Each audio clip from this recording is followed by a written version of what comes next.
Good morning વિદ્યાર્થી મિત્રો। તો આજે આપણે કેપેસિટરની ચર્ચા કરીશું। આની અગાઉ આપણે કેપેસિટર અને કેપેસિટન્સની પણ ચર્ચા કરી છે।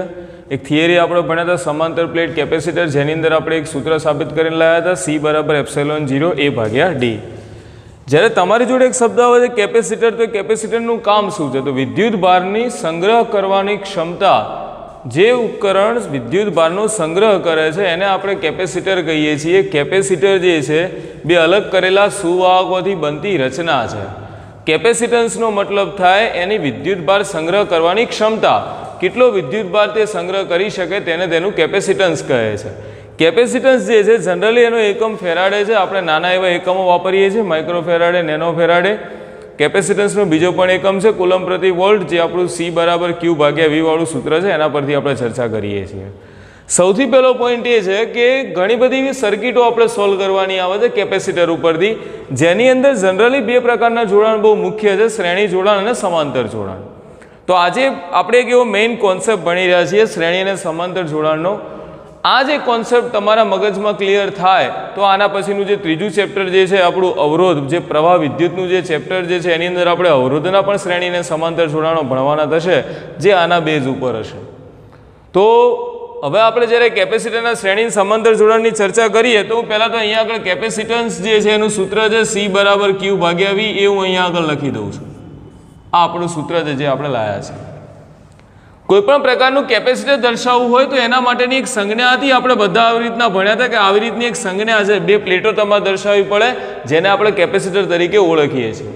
એટલે મેં અહીંયા આગળ શું કર્યું છે કે આવા n કેપેસિટરો લીધા છે, C1 C2 C3 up to Cn, એટલે કે આવા n કેપેસિટરોને મેં શ્રેણીમાં જોડ્યા છે ને એની સાથે મેં એક બેટરી જોડી છે જેનો વોલ્ટેજ છે V જેટલું વિદ્યુત સ્થિતિમાનવાળી મેં એક બેટરી અહીંયા આગળ જોઈન્ટ કરી છે। હવે તમને એમ થાય કે સાહેબ તમે આવી આકૃતિ દોરીને ડાયરેક્ટ એવું કહી દીધું કે શ્રેણી જોડાણ તો કેવી રીતના? તો શ્રેણી જોડાણનો પહેલો નિયમ એવો છે કે દરેકે દરેક કેપેસિટરમાંથી પ્રવાહ પસાર થવાનો માર્ગ એક જ હોવો જોઈએ। તમે જો અહીંયા આગળ જે પ્રવાહ પસાર થવાનો માર્ગ જે છે એ એક જ છે, માટે આવા જે પણ કેપેસિટરો જે છે એને આપણે શ્રેણી જોડાણમાં છે એવું કહી શકીએ। જ્યારે સમાંતર જોડાણમાં શું હોય તો મેં અહીંયા આગળ શું કર્યું છે કે સમાંતર જોડાણની અંદર પણ મેં પહેલું કેપેસિટર લીધું C1, બીજું કેપેસિટર લીધું C2 અને ત્રીજું કેપેસિટર જે છે આવી રીતના nમું કેપેસિટર લીધું મેં Cn। આ દરેકે દરેક કેપેસિટર તમે જુઓ તમે ઊભી લાઈનમાં ગોઠવે એટલે સમાંતર જોડાણમાં છે, પરંતુ આ દરેકે દરેકની અંદરથી પ્રવાહ પસાર થવાના માર્ગ જુદા જુદા છે। કેવી રીતના? તો ધારો કે 20 વોલ્ટની બેટરીમાંથી પ્રવાહ નીકળ્યો તો આ પ્રવાહ અહીંયા આગળ આવે તો હવે જુઓ, પહેલા કેપેસિટરમાં પ્રવાહ પસાર થવાનો માર્ગ અલગ, બીજા કેપેસિટરમાં પ્રવાહ પસાર થવાનો માર્ગ અલગ, ત્રીજાની અંદર પ્રવાહ પસાર થવાનો માર્ગ અલગ અલગ। તો ત્રણેયની અંદર પ્રવાહ પસાર થવાના માર્ગ જુદા જુદા હોય। તો આપણો પહેલો પોઈન્ટ એ થયો કે જો કેપેસિટરમાં પ્રવાહ પસાર થવાનો માર્ગ એક જ હોય તો આવું જે પણ જોડાણ હોય એને આપણે શ્રેણી જોડાણ કહીશું। જે જોડાણની અંદર પ્રવાહ પસાર થવાના માર્ગ જુદા જુદા હોય તો એવું જે પણ જોડાણ હોય એવા જોડાણને આપણે સમાંતર જોડાણ કહીશું। તો આવા બે પ્રકારના આપણા જોડાણ થયા, શ્રેણી અને સમાંતર। બીજી એક પરિસ્થિતિ આપણે અહીંયા આગળ એ વિચારવાની છે, ચલો આ એક તો ડિફરન્સ થઈ ગયો કે ભાઈ શ્રેણી જોડાણમાં પ્રવાહ પસાર થવાનો માર્ગ એક જ હોય, જ્યારે સમાંતર જોડાણમાં પ્રવાહ પસાર થવાનો માર્ગ કેવો હોય? જુદો જુદો। બીજી એક વસ્તુ, હવે આ કેપેસિટર કામ કેવી રીતના કરે?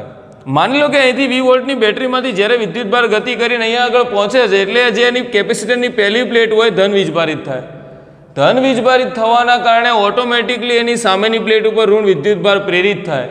આ જે ઋણ વિદ્યુત ભાર પ્રેરિત થાય એટલે અહીંથી વિદ્યુત ભાર આગળ વધે એટલે આ બાજુમાં ધન વિદ્યુત ભાર પ્રેરિત થાય। એમ એક પ્રકારની આવા પ્રેરિત વિદ્યુત ભારોની ઘટના બનતી જાય, જેનાથી વારા પરથી દરેકે દરેક કેપેસિટર ક્રમશઃ આવી રીતના વીજભારિત થતા જાય છે।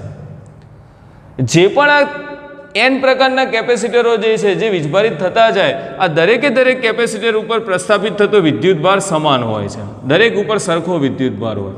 એટલે કહેવાનો મતલબ આપણો બીજો એક પોઈન્ટ થઈ ગયો। અહીંયા આગળ આપણે એવી ચર્ચા કરી કે એક તો એનો માર્ગ સમાન હોય, બીજું એનો વિદ્યુત ભાર સમાન હોય। શ્રેણી જોડાણ હોય ને તો વિદ્યુત ભારનું મૂલ્ય સમાન હોય, ધ્યાન રાખજો, દરેકે દરેક કેપેસિટર ઉપર વિદ્યુત ભાર સમાન હશે। તમે જુઓ તો મેં ત્રણ વસ્તુ દર્શાવી છે, મેં ઉપર લખ્યું છે પહેલા કેપેસિટરનું કેપેસિટન્સ C1, બીજા કેપેસિટરનું કેપેસિટન્સ C2, ત્રીજા કેપેસિટરનું કેપેસિટન્સ C3, એવી રીતના nમા કેપેસિટરનું કેપેસિટન્સ Cn છે। દરેકે દરેક કેપેસિટરના વોલ્ટેજ છે, પહેલા કેપેસિટરનો V1, બીજાનો V2, ત્રીજાનો V3, ચોથા આ રીતે nમા કેપેસિટરનો Vn, પણ દરેકનો વિદ્યુત ભાર સમાન છે। એટલે આપણા આ બે પોઈન્ટ થઈ ગયા કે અહીંયા આગળ માર્ગ એક જ માર્ગ હોય ને વિદ્યુત ભાર પણ સમાન. સમાંતર જોડાણની અંદર તો કે ભાઈ માર્ગ એક ના હોય, પ્રવાહ પસાર થવાનો માર્ગ જે છે એ જુદો જુદો હોય.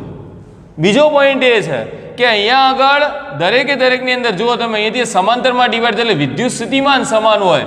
જેમ આની અંદર શું હતું વિદ્યુત ભાર સમાન છે, એમ અહીંયા આગળ વિદ્યુત સ્થિતિમાન સમાન હોય, એટલે V નું મૂલ્ય સમાન હોય, અહીંયા આગળ Q નું મૂલ્ય સમાન હોય. આ બે પોઈન્ટ આપણે અહીંયા ધ્યાનમાં રાખવાના છે. ચલો, બે પોઈન્ટ કદાચ તમારા દરેકની અંદર મગજમાં ક્લિયર થઈ ગયા છે. ચલો, હવે આપણને અહીંયા આગળ એટલી ખબર પડી કે ભાઈ Q નું મૂલ્ય સમાન છે, દરેકમાં Q નું મૂલ્ય સમાન છે. ધારો કે અહીંયા આગળ જે પણ બેટરી હોય 100 વોલ્ટની હોય, 100 વોલ્ટ જે છે દરેક કેપેસિટરમાં ડિવાઈડ થઈ જાય તો આવા n કેપેસિટરના હું બધા જ વોલ્ટેજનો સરવાળો કરું તો મને પાછા 100 વોલ્ટ મળી જવાના. એટલે અહીંયા આગળ શરૂઆત એવી રીતના થાય શ્રેણી જોડાણની કે જો Q નું મૂલ્ય સમાન હોય તો જેનું મૂલ્ય સમાન ના હોય એનાથી શરૂઆત કરવાની. તો અહીંયા V નું મૂલ્ય સમાન નથી, આપણે ખાલી Q અને V બંને જ જોવાના છે. જેનું મૂલ્ય સમાન ના હોય એનાથી શરૂઆત કરવાની. તો અહીંયા Q નું મૂલ્ય સમાન નથી એટલે મેં લખ્યું કે ભાઈ જો કુલ વોલ્ટેજ જો મારે લાવવા હોય કેપેસિટરના તો મારે આવું લખવું પડે V બરાબર V1 plus V2 plus V3 up to Vn. હવે હું શું કરીશ કે મારી જોડે આ સૂત્ર છે, ચલો આમાંથી હું V ને કરતા બનાવું તો V ઉપર જાય અને C નીચે આવે એટલે આખું સૂત્ર શું બનશે? તો આવું સૂત્ર બને V બરાબર Q ભાગ્યા C. જોઈ લો તમે. એટલે હું દરેક જગ્યાએ હવે એની કિંમત લખીશ. ચલો, V1 છે તો V1 ની જગ્યાએ લખાય Q1 ભાગ્યા C1, V2 છે તો V2 ની જગ્યાએ લખાય Q2 ભાગ્યા C2, V3 છે તો V3 ની જગ્યાએ લખાય Q3 ભાગ્યા C3. એવી જ રીતના Vn છે તેની જગ્યાએ લખાશે Qn ભાગ્યા Cn. પણ શ્રેણી જોડાણ હોવાના કારણે દરેક કેપેસિટર પરનો વિદ્યુત ભાર સમાન છે, વિદ્યુત ભાર સમાન હોય એટલે Q1 Q2 Q3 Qn આ બધાનું મૂલ્ય સમાન હોય. એટલે અહીંયા આગળ તમારે લખી દેવાનું કે જે પણ આ બધા વિદ્યુત ભારો જે છે Q1 is equal to Q2 is equal to Qn is equal to Q, દરેકનું મૂલ્ય સમાન હશે. જો દરેકનું મૂલ્ય સમાન હોય તો આમાંથી તો Q કોમન નીકળે આખા ભાગમાંથી. કેમ આપણે Q1 Q2 Q3 Qn હતા એની જગ્યાએ Q લખ્યું? કારણ કે શ્રેણી જોડાણ છે અને શ્રેણી જોડાણમાં વિદ્યુત ભારનું મૂલ્ય કેવું હોય? સમાન. હવે જે પણ આ Q જે છે Q આ દરેકમાંથી કોમન નીકળે તો જો હું આ Q ને કોમન નીકાળીશ તો આવું સૂત્ર બનશે Q કૌંસની અંદર 1/C1 plus 1/C2 plus 1/C3 up to અહીંયા આગળ શું આવશે 1/Cn. અને આ બાજુમાં તો જે V હતું એ V એમનું એમ આવી જશે. બરાબર. હવે જે આ Q જે છે એને હું V ના છેદમાં લઉં એટલે આખું આવું સ્ટેપ બનશે કે ધેરફોર V ભાગ્યા Q is equal to 1/C1 plus 1/C2 plus 1/C3 up to અહીંયા આગળ શું આવશે 1/Cn. પણ V અપોન Q, ચલો Q અપોન V હોય તો તમે એને C કહો છો, તો આનું ઊંધું હોય V અપોન Q હોય તમે શું કહેવાના 1/C. માટે અહીંયા આગળ આનું સૂત્ર બને therefore 1/C is equal to 1/C1 plus 1/C2 plus 1/C3 up to અહીંયા આગળ શું આવશે 1/Cn. તો આ આપણને મળ્યું અહીંયા આગળ શ્રેણી જોડાણનું સૂત્ર. શ્રેણી જોડાણ જે છે ને ઇંગ્લિશમાં આપણે સિરીઝ કહીએ. સિરીઝ એટલે શ્રેણી, માટે એને આપણે અહીંયા આગળ જે શબ્દ જે છે એ શબ્દ આપણે એનો વાપરીશું 1/CS. તો 1/CS is equal to 1/C1 plus 1/C2 plus 1/C3 up to 1/Cn. આ પ્રકારનો આપણે ભાગ વિચારીશું. તો આ આપણું સૂત્ર બની ગયું. શેનું બન્યું આ સૂત્ર? આપણું શ્રેણી જોડાણનું. ધ્યાનમાં રાખજો. તો એક વસ્તુ થઈ. બીજું, માની લો કે જે આ શ્રેણી જોડાણ છે, પહેલાં હું શ્રેણી જોડાણનો આખો ભાગ અહીંયા આગળ આપણે પૂરો કરી દઈએ છીએ. વ્યવસ્થિત ધ્યાન રાખતા રહેજો જે પણ તમને કહું એ. શ્રેણી જોડાણની અંદર કદાચ એવી પરિસ્થિતિ આવે કે દરેક કેપેસિટરના કેપેસિટન્સનું મૂલ્ય સમાન હોય તો આવી પરિસ્થિતિમાંનું સૂત્ર શું છે તમે વિચારો. તો આ સૂત્ર તમે આવી રીતના અહીંયા આગળ લખી શકશો. હું અહીંયા આ સૂત્ર ખાલી સાઈડમાં લખું છું, વ્યવસ્થિત વિચારજો કે દરેક આ C1 C2 C3 છે ને બધાનું મૂલ્ય સમાન હોય C જેટલું. તો આનું તમે સૂત્ર આવું બનાવી શકો 1/CS is equal to 1/C plus 1/C2 ની જગ્યાએ 1/C, એવી જ રીતના 1/C. n હોય Cn તો એની જગ્યાએ પણ C. તો આવા ટોટલ કેટલા છે? તો n. તો તમારું સૂત્ર શું થાય? તો therefore 1/CS is equal to આવા n કેપેસિટરો આપણે વિચાર્યા હતા તો n/C આવશે. અને જો હું આનું ઊંધું કરી દઉં તો મને અહીંયા આગળ છેલ્લું જે છે એનું મને સૂત્ર મળી જશે, જે લાસ્ટ આપણે જે લાવવાનું છે 1/CS બરાબર આપણે n/C લાવ્યા છે. CS ને આમ કરી દઉં તો CS ઇઝ ઇક્વલ ટુ આવું સૂત્ર થઈ જાય C/n. ક્યારે? તો તમને આવા એક્ઝામ્પલ આવશે કે ભાઈ દરેક કેપેસિટન્સનું મૂલ્ય જે છે 3 માઇક્રોફેરાડે છે, તો તમે એનું શ્રેણી જોડાણનું મૂલ્ય શોધો તો બહુ સરળતાથી મળી જાય. ધારો કે આપેલ કેપેસિટરની સંખ્યા 3 હોય, અથવા તમે એવું વિચારો કે તમારી જોડે 6 કેપેસિટર આપેલા છે, 6 કેપેસિટર શ્રેણીમાં છે અને દરેક કેપેસિટરના કેપેસિટન્સનું મૂલ્ય 3 માઇક્રોફેરાડે સમાન છે, 6 કેપેસિટન્સનું મૂલ્ય. તો તમારું સીધું સૂત્ર થઈ જાય. ચલો સીનું મૂલ્ય કેટલું? તો કે 3 માઇક્રોફેરાડે. કેટલા કેપેસિટર છે? તો કે 6. 3/6 સીધો તમારો જવાબ આવે 0.5 માઇક્રોફેરાડે. આખી સર્કિટ સોલ્વ થઈ જાય. તો જ્યારે સમાન મૂલ્યના કેપેસિટરો હોય અને એને તમારે શ્રેણી જોડાણમાં જોડવા હોય તો આ એનું સૂત્ર જે સમતુલ્ય કેપેસિટરનું તમારું સમીકરણ બનશે. બીજી એક વસ્તુ અહીંયા કહેવાય એવું, જે CS જે છે આપણે જ્યાં લખ્યું સમતુલ્ય કેપેસિટન્સ છે, સમતુલ્ય કેપેસિટન્સનું મૂલ્ય તમે જેટલા કેપેસિટરો લો છો એમાંથી જે પણ નાનામાં નાનું કેપેસિટન્સ હોય એના કરતાં પણ નાનું હોય. હવે હું તમને આનું એક એક્ઝામ્પલ એવી રીતના સમજાવું. માની લો કે મેં 3 કેપેસિટર લીધા, જેમાંથી પહેલું કેપેસિટર મેં 5 માઇક્રોફેરાડેનું લીધું, બીજું મેં 3 માઇક્રોફેરાડેનું લીધું અને ત્રીજું મેં 2 માઇક્રોફેરાડેનું લીધું. અથવા તમે 5, 3, 2 આવે ખાલી 3 આંકડા લઈને તમે વિચારી શકો. તમે જ્યારે આ સૂત્ર પ્રમાણેનું સમતુલ્ય કેપેસિટન્સ શોધવા જશો, આ સમતુલ્ય કેપેસિટન્સ એટલે આ જે તમને છેલ્લે મળે પરિણામી કેપેસિટન્સ, એને આપણે સમતુલ્ય કેપેસિટન્સ કહીએ. તો 1/CS is equal to 1/5 plus 1/3 plus 1/2. આવી રીતના કરીને તમે આનું સાદું રૂપ આલશો ને તો તમને જોવા એ મળશે આ ત્રણેયમાંથી જે નાનામાં નાની કિંમત હોય, ચલો નાનામાં નાની કિંમત કઈ છે? 2. તો તમારું સમતુલ્ય કેપેસિટન્સ છે 2 કરતાં પણ નાનું આવશે. માટે અહીંયા આગળ એક વાક્ય એવું બોલાય કે શ્રેણી જોડાણની અંદર રહેલું સમતુલ્ય કેપેસિટન્સ એ નાનામાં નાના કેપેસિટન્સ કરતાં પણ નાનું હોય. એટલે તમે આ ત્રણેયનું શ્રેણી જોડાણનું મૂલ્ય શોધશો સમતુલ્ય કેપેસિટન્સ, તો એ તમારું ત્રણેયમાં નાનામાં નાનું મૂલ્ય કેટલું છે? 2. તો તમને જવાબ મળશે 2 કરતાં પણ નાનો હશે. તો આ આપણે જે છે ચર્ચા કરી છે શ્રેણી જોડાણની. ચલો ફરી રિપીટ કરું છું. શ્રેણી જોડાણમાં શું યાદ રાખશો? એક તો પ્રવાહ પસાર થવાનો માર્ગ સમાન હોય, બીજું કે આની અંદર વિદ્યુત ભારનું મૂલ્ય સમાન હશે, ત્રીજું જે સમાન ના હોય ત્યાંથી આપણે સૂત્રની શરૂઆત કરવાની છે, એટલે આપણને સૂત્ર આખું આવું મળી જશે જે આપણે સાબિત કરીને લાયા એ. પછી સમાન મૂલ્યના કેપેસિટન્સ હોય તો એના માટેનું સૂત્ર છે CS બરાબર C/N. આ તમે કઈ રીતના યાદ રાખશો એની પણ હું તમને હમણાં પદ્ધતિ શીખવાડીશ. અને જેટલા પણ આ મૂલ્યો હોય, છેલ્લું એક વાક્ય ખાસ ધ્યાનમાં રાખવાનું છે કે સમતુલ્ય કેપેસિટન્સનું મૂલ્ય શ્રેણી જોડાણમાં નાનામાં નાના કેપેસિટન્સના મૂલ્ય કરતાં પણ કેવું હોય? નાનું. હવે ધ્યાન રાખજો, આનાથી એક્ઝેક્ટ ઉલટું આપણે સમાંતર જોડાણની વાત કરીએ. ચલો સમાંતર જોડાણમાં શું સમાન છે? તો વિદ્યુત સ્થિતિમાન સમાન છે, V સમાન છે. શું સમાન નથી? તો અહીંયા આગળ Q નું મૂલ્ય સમાન નથી. Q નું મૂલ્ય દરેકમાં જુદું જુદું છે, Q1, Q2, Qn.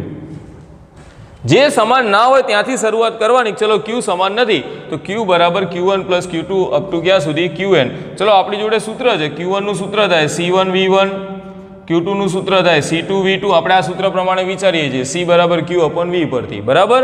ચલો એ જ રીતે આપણે આગળ વધતા જઈએ તો Cn છે તો એનું સૂત્ર થાય QnCn, અરે સોરી CnVn. તો આવા આપણા સમીકરણો બનશે. પણ ચલો અહીંયા આગળ દેખાય છે કે ભાઈ વિદ્યુત સ્થિતિમાન તો દરેકનું સમાન છે. આપણે આવું વિચાર્યું છે સમાંતર જોડાણ હોય એટલે વિદ્યુત સ્થિતિમાન તો સમાન હોય. જો વિદ્યુત સ્થિતિમાન સમાન હોય તો જે આપણે V1, V2 ને Vn લખીએ એ ના લખાય, કારણ કે આ બધાનું મૂલ્ય તો સમાન છે. એટલે આપણે નીચે લખવું પડે કે ભાઈ V1 બરાબર V2 બરાબર Vn ઇઝ ઇક્વલ ટુ, તો V થાય. દરેકનું મૂલ્ય સમાન છે. હવે હું અહીંથી આ બધામાંથી V કોમન નીકાળું એટલે અહીંયા આગળ મને આવું સૂત્ર મળશે. Therefore Q is equal to, ચલો V કોમન નીકાળું, કૌંસમાં વધશે C1 plus C2 up to અહીંયા આગળ આવશે Cn. હવે આ V ને હું છેદમાં લઉં તો ધેરફોર Q ભાગ્યા V is equal to C1 plus C2 up to અહીંયા આગળ આવશે Cn. Q ભાગ્યા V ને આપણે શું કહીએ છીએ? C. તો ધેરફોર આખું આપણું સૂત્ર બને C is equal to C1 plus C2 up to અહીંયા શું આવશે? Cn. તો આ સમાંતર જોડાણના સમતુલ્ય કેપેસિટન્સનું તમારું સૂત્ર બની ગયું. હવે આપણે વસ્તુ એ વિચારવાની છે જે આપણે અહીંયા વિચારી હતી કે માની લો કે જેમ દરેકનું મૂલ્ય સમાન હોય, સમાન કેપેસિટન્સ ધરાવતા કેપેસિટરોને આપણે સમાંતર જોડાણમાં જોડ્યા હોય તો દરેકનું મૂલ્ય સમાન હોય C જેટલું. તો આપણે એનું આવું સૂત્ર લખી શકીએ જેમ આપણે આમાં લખ્યું એ પ્રમાણે કે ભાઈ C is equal to C1 plus C2 plus Cn એ આપણું સૂત્ર છે. હવે સમાંતર જોડાણ જે છે એને આપણે CP તરીકે ઓળખીશું, કારણ કે પેરેલલ એટલે સમાંતર થાય એટલે CP આપણે એને કહીએ છીએ. તો CP નું આ સૂત્ર બને. પણ માની લો દરેકનું મૂલ્ય સમાન હોય તો આવું સમીકરણ બનશે. C1 ની જગ્યાએ પણ C, C2 ની જગ્યાએ પણ C, ને એ જ રીતના Cn ની જગ્યાએ પણ C. ચલો ટોટલ કેટલા કેપેસિટર લીધા હતા આપણે? n. માટે Cp નું સૂત્ર થાય તમારું Cp = Cn, ગુણી દેવાનું. હવે તમે જુઓ આમાં ને આમાં ફેર કેટલો છે? શ્રેણી જોડાણ હોય અને જો કેપેસિટન્સનું મૂલ્ય સમાન હોય ને તમારે સમતુલ્ય કેપેસિટન્સ લાવવું હોય તો કેપેસિટરની સંખ્યા વડે ને ભાગી દેવું પડે. Cs = C/n થાય. જ્યારે સમાંતર જોડાણ હોય અને દરેકનું મૂલ્ય સમાન હોય ને તમારે સમતુલ્ય કેપેસિટન્સ લાવવું હોય તો કેપેસિટરની સંખ્યા વડે તમારે એને ગુણી દેવું પડે, એટલે Cp = Cn થઈ જાય. બીજું, તમે આની આ 3 કેપેસિટરોને લઈ અને આપણે ચેક કરીએ તો માન લો કે હું અહીંયા આગળ પહેલું લઉં છું 5 માઇક્રોફેરાડે, બીજું લઉં છું અહીંયા આગળ 3 માઇક્રોફેરાડે અને ત્રીજું લઉં છું અહીંયા આગળ 2 માઇક્રોફેરાડે. ચલો મારે આ ત્રણેયનું સમાંતર જોડાણમાં મૂલ્ય શોધવું છે. સમાંતર જોડાણ તો સિમ્પલ છે, સરવાળો જ કરવાનો છે. ચલો 5 ને 3 8 ને 2 10. તો આના માટે વાક્ય આવું બોલે: સમાંતર જોડાણમાં રહેલું સમતુલ્ય કેપેસિટન્સનું મૂલ્ય એ મોટામાં મોટું કેપેસિટર એટલે કયું છે 5 માઇક્રોફેરાડે એના કરતાં મોટું હોય. આના કરતાં એક્ઝેક્ટ ઊંધું. આમાં શું હતું? શ્રેણી જોડાણમાં સમતુલ્ય કેપેસિટન્સનું મૂલ્ય નાનામાં નાના કેપેસિટર કરતાં પણ નાનું હતું, જ્યારે સમાંતર જોડાણમાં મોટામાં મોટા કેપેસિટર કરતાં પણ એનું મૂલ્ય કેવું હશે? મોટું. તમે આ ત્રણેયનો સરવાળો કરો તમને સમજાઈ જાય કે ભાઈ આ તો 5 ને 3 8 ને 2 10 થાય. આપણી જોડે મોટા મોટું કેપેસિટર છે કેટલું? 5. તો 10 એ 5 કરતાં કેવા છે? મોટા. તો આ વસ્તુ આપણે અહીંયા આગળ વિચારી શકીએ છીએ. તો આ તમારી 2 થિયરીઓ થઈ ગઈ, શ્રેણી અને સમાંતરની. ખાલી સમજવાનું તમારે એટલું છે, ડિફરન્શિએટ કરવું હોય તો પણ તમે આ રીતે કરી શકો. શ્રેણી જોડાણ જે છે એમાં પ્રવાહનો માર્ગ એક જ હોય, સમાંતર જોડાણની અંદર પ્રવાહનો માર્ગ જુદો જુદો હશે. પછી બીજા નંબરની અંદર શ્રેણી જોડાણમાં શેનું મૂલ્ય સમાન હોય? ક્યુનું. જ્યારે શેનું મૂલ્ય સમાન ના હોય તો અહીંયા આગળ શેનું મૂલ્ય સમાન નથી? વીનું. સમાંતર જોડાણની અંદર શેનું મૂલ્ય સમાન હોય? વીનું. અને કોનું મૂલ્ય સમાન નથી? તો ક્યુનું. બરાબર? એકબીજાથી વિરુદ્ધ છે, વ્યવસ્થિત યાદ રાખજો. પછી બીજું સૂત્ર જે છે શ્રેણી જોડાણનું થાય 1/Cs = 1/C1 + 1/C2 up to 1/Cn.